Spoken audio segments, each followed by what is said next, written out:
The leader addressing the nation last night after Iraqi forces declared a major victory in their battle against the Islamic State, recapturing most of the key city of Ramadi, which the terror group has held since May. Al-Abadi announcing troops will now concentrate their efforts on the city of Mosul. For more, let's bring in Fox News military analyst Matthew Graham. Always good to see you, Matt. Is this significant in terms of trying to take back Mosul at this point? Absolutely. Every little piece is significant. You know, ISIS's stretch almost runs from the Persian Gulf to the Mediterranean Sea. It's in an area the size of about the state of Oregon, with about 8 million people. So any little piece helps. Every step along the way is going to liberate Iraq even more.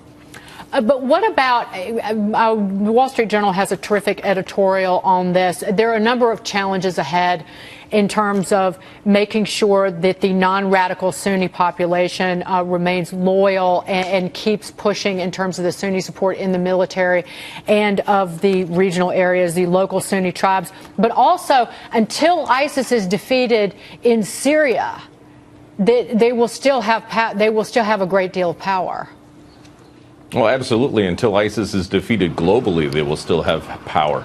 ISIS is interesting from a standpoint that it's not a political state, it's a religious state. So what they're trying to build within the caliphate extends globally. So whether it's in Iraq, whether it's in Syria, whether it's in the refugee camps in Jordan, whether it's in France or here in the United States, ISIS is currently running their social campaign of almost a crowdfunding terrorism group. So regardless of where you live in the world, as you believe the way they believe, they have power. Matt, Scott Brown, first of all, what took them so long? Number one. Number two, do you think there's an ebb and flow to what's happening in that ISIS said, you know what, we're not going to do well here. We got to kind of step back. We'll give it to them. We're going to regroup, and then we'll move our efforts in another area. What are your thoughts on that? Yeah, good morning, Senator. What took them so long is the fact that we've been engaged in this for over 1,000 years. So we see this from a Western standpoint as a series of small acts.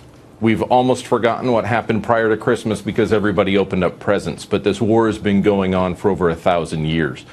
As we start to whittle away at what ISIS is every piece becomes significant in that. So as we take a 70% back from Ramadi, and as we start to drive towards Mosul, and as we start to cut off that area in Syria and up towards Turkey, every little aspect of this is going to matter. But it's a long war.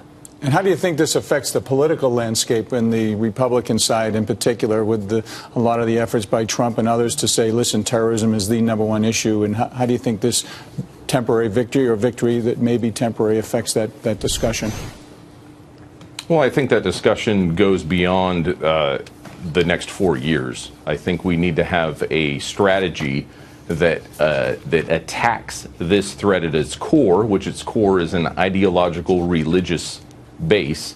And how do you begin to eradicate that when everything is done on a surface level and not on a core belief level? Matt, this is Jo Ling. I was just wondering, do you think Ramadi is a good model for Mosul, since it's such a different situation in Mosul? And do you think there's a chance that this is the Islamic State's attempt at distracting and allowing Ramadi to fall in to bring people and to bring fighters into Mosul and potentially result in a defeat there?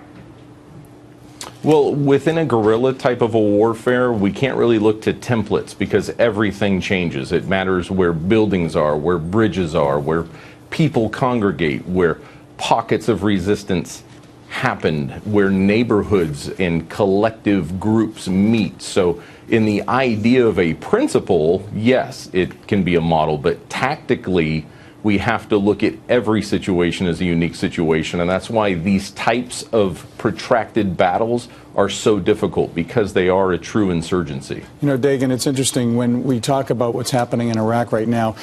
Many people believe, especially the veterans who fought very hard to keep that terrain and ultimately claim a victory there, had we kept a transition force, a training force there, and done the status of forces agreement, it's more than likely we wouldn't be trying to recapture these areas, and that's a real thorn in the veteran side who served there. Former Navy SEALs have been Jocko Willink and Leif Babin, who were instrumental in retaking Ramadi.